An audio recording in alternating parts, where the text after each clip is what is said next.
WBC, RBC বা haemoglobin যেটারই normal values নিয়ে কনফিউশন হোক না কেন ক্লিয়ার করে দিচ্ছি। নর্মাল ভ্যালু সিরিজ 3তে blood values normal,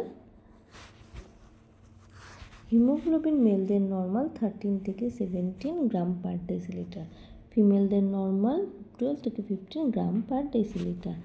RBC normal মেলের 4.5 থেকে 6 মিলিয়ন পার কিউবিক মিলিমিটার, ফিমেলদের নর্মাল 4 থেকে 5.5 million per cubic millimetre. WBC count normal 4000 থেকে 11,000 পার কিউবিক মিলিমিটার।